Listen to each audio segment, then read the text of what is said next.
Coucou tout le monde, j'espère que vous allez bien.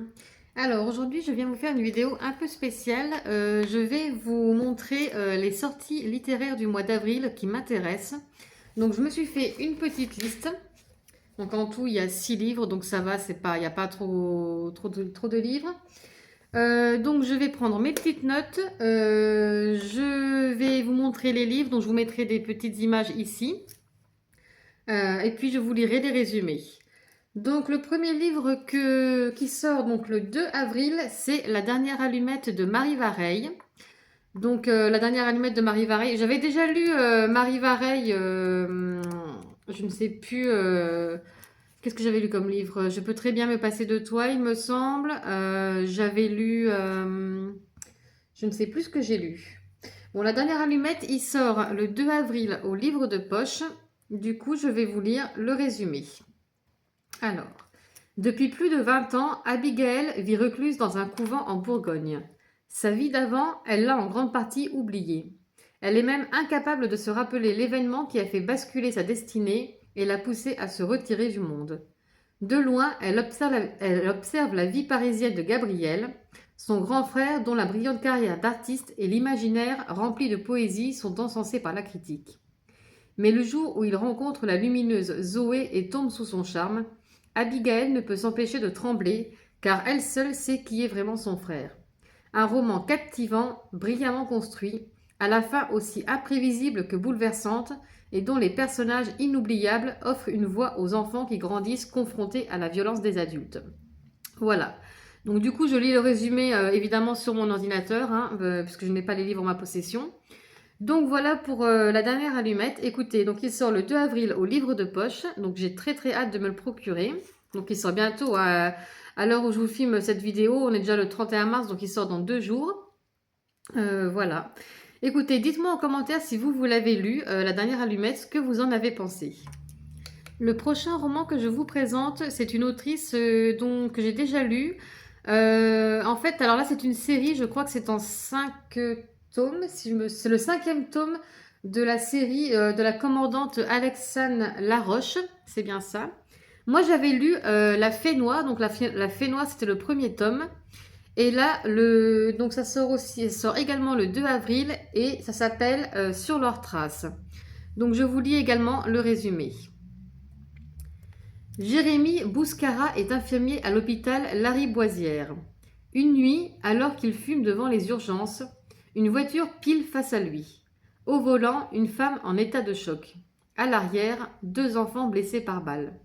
Lorsque le commandant Alexandre Laroche arrive sur place, la mère est introuvable. Pourquoi s'est-elle évaporée dans la nuit? Pour la flic démarre une course contre la montre. Pour l'infirmier, une quête obsessionnelle qui le transformera à jamais. Qui des deux aura le fin mot de l'histoire? Donc moi j'avais lu le premier tome de cette série, donc j'en ai encore quand même 3 à lire avant de lire celui-ci. Mais le premier tome, La Fée Noire, j'avais beaucoup aimé et franchement j'ai hâte de me replonger dans cette série. Donc celui-ci, il sort le 2 avril aux éditions HarperCollins Noir. Donc voilà, donc n'hésitez pas à me le dire également si vous l'avez lu en commentaire. Le prochain roman, donc celui-là, il sort le 3 avril aux éditions Charleston. Il s'agit de l'autrice Jenny Colgan que j'ai déjà lu. Et donc là, c'est une nouvelle série, donc c'est un tome 1 de sa toute nouvelle série. Et ça s'appelle Au-delà des nuages. Donc je vous mettrai la petite image juste ici. Je vais vous lire le résumé. Née dans une famille d'illustres pilotes des Highlands, Morag McIntyre a toujours su qu'elle passerait elle aussi sa vie dans les nuages. Pourtant, après un accident traumatisant, elle ne parvient plus à monter dans un cockpit. Mais lorsque son grand-père malade lui demande de gérer McIntyre Air, le service de transport insulaire dont dépendent de nombreux habitants, elle accepte de revenir sur sa terre natale le temps de sa guérison. Morag prend alors les commandes du vieil avion à hélice familiale pour assurer les livraisons, jusqu'au jour où une terrible tempête l'oblige à atterrir sur une île isolée avec pour seul habitant un ornithologue bourru. Donc voilà pour ce petit résumé. Donc c'est le premier tome d'une série, donc sa nouvelle série, la série McIntyre, Au-delà des nuages. Je crois que le tome 2 s'appelle De fil en aiguille, je viens de le voir. Donc pour l'instant, il y a 2 tomes. Voilà, donc il sort le 3 avril aux éditions, je vous ai dit, Charleston. N'hésitez pas également à me dire si vous avez lu Jenny Colgan. J'aimerais bien avoir vos retours en commentaire. Le 16 avril va paraître un livre d'une autrice que je ne connais pas du tout, je n'ai jamais entendu parler d'elle. Il s'agit de Pascal Joy et le livre, ça s'appelle La gravité des étoiles. Donc je ne sais pas si vous connaissez, vous. Donc il sort le 16 avril aux éditions City et je vous lis le résumé. Lorsque Rosalie est embauchée en tant que femme de ménage, c'est une bénédiction. À court de ressources, cet emploi tombe très bien pour elle qui doit subvenir aux besoins de son foyer.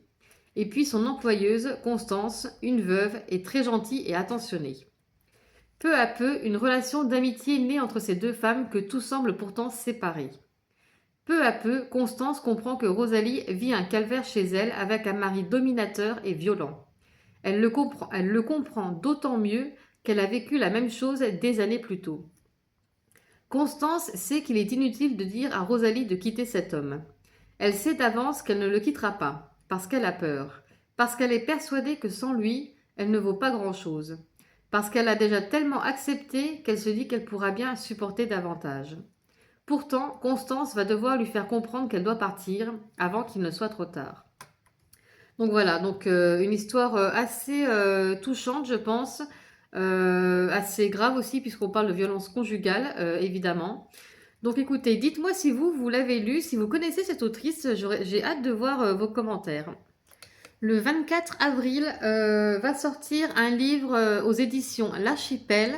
Ça s'appelle Le goût des crêpes au beurre salé de Geoffrey Gabriel. Donc c'est pareil, je ne connais pas cet auteur. Donc voilà, je vais vous lire également le résumé. Alors attendez, je vais vous lire le résumé. Au 13 rue Quéréon à Quiberon, les habitants de l'immeuble se croisent mais ne se voient pas. Ils savent que chaque voisin a ses problèmes, mais chacun s'enferme dans les siens. Et Louane, le cordonnier du rez-de-chaussée, ne sait plus communiquer avec son fils adoptif, parti sur un coup de tête à la recherche de ses origines. Gaëlle, la trentaine, perd chaque jour un peu plus la vue et la garde de son enfant. Quant à Lorraine, elle ne se remet pas du décès de l'une de ses jumelles morte-née. Jusqu'au jour où le jeune Roméo débarque dans la résidence pour emménager dans le studio du 3e étage. Comme un catalyseur, il rencontre les occupants et crée un lien pour les faire entrer dans la ronde de la connaissance. La vraie, celle où les masques tombent. Ce que Roméo, Lorraine, Elouane et Gaël ignorent, c'est que dans 3 jours, un malheur s'abattra sur le 13 rue Quéréon et que l'urgence de la vie les poussera à aborder l'existence avec courage. Donc voilà pour ce petit résumé. J'ai vraiment très très hâte de le lire celui-là. Surtout qu'en plus les éditions L'Archipel, franchement, ils ont des super belles couvertures, je trouve. Donc voilà, donc celui-là il sort le 24 avril. Donc n'hésitez pas à me dire en commentaire si vous connaissez cet auteur déjà et si le résumé vous tente ou pas. Et le dernier roman que je vous présente, il sort le 30 avril aux éditions, alors je ne connais pas cette maison d'édition, aux éditions Maison Pop. C'est une autrice que j'ai déjà lue, j'avais déjà lu son livre. Alors attendez, son livre c'était comment? Si la vie te donne des citrons, fais-en une tarte meringuée. Donc il s'agit de l'autrice Charlotte Léman. Et son nouveau livre s'appelle Le sel de la vie ne se trouve pas à l'épicerie. Je vous lis le résumé. En théorie, Diane forme un couple parfait avec Hervé, son mari. Une jolie maison, une fille qui a pris son envol, un cercle d'amis. Elle possède même sa propre boutique de décoration qui ne désemplit pas. Dans la réalité, une petite boule s'est logée dans la gorge de Diane et ne cesse de croître. Elle n'est plus heureuse. Elle prend alors une décision radicale. Ce sera sa vie de femme avant son couple qui s'enlise sans amour. Quitte à devenir la méchante égoïste qui brise un foyer aux yeux de sa famille et de son entourage et se retrouver isolée. En reprenant les rênes de son existence, Diane ne s'attendait pas à faire de nouvelles connaissances qui vont venir chambouler son équilibre et lui montrer qu'elle a encore beaucoup à apporter. Elle va mettre dans sa boutique un mur d'annonces qui va rendre de l'espoir et une place aux habitants du quartier. En voulant redonner du sens à sa vie, Diane va également en redonner à celle des autres. La rue des Tisserands, où se niche sa boutique, va devenir le lieu de rencontre des solitudes, de laisser pour compte de la société, une utopie d'un monde moins égoïste dans lequel les individus se laisseraient guider par leur cœur plutôt que par des machines. Donc voilà pour ce petit roman, ça a l'air assez doudou, ça a l'air assez cocooning je trouve. Écoutez, moi ça me tente beaucoup, donc celui-là il sort le 30 avril. Dites-moi si vous avez déjà lu cette autrice, Charlotte Léman, et ce que vous en avez pensé. N'hésitez pas à me le dire en commentaire. Sur ce, voilà les petits livres qui me tentent pour ces sorties du mois d'avril. Donc n'hésitez pas à me dire en commentaire si un de ces livres vous tente, si vous avez déjà lu ces auteurs. Voilà, écoutez, en attendant, moi je vais vous laisser là. J'espère que cette petite vidéo vous aura plu. Je pense que j'en ferai peut-être pas une par mois, mais une peut-être tous les 2 mois. On verra en fonction de s'il y a des sorties qui m'intéressent ou pas. Écoutez, moi je vous laisse là. Je vous dis dans une prochaine vidéo et je vous fais des bisous. À bientôt!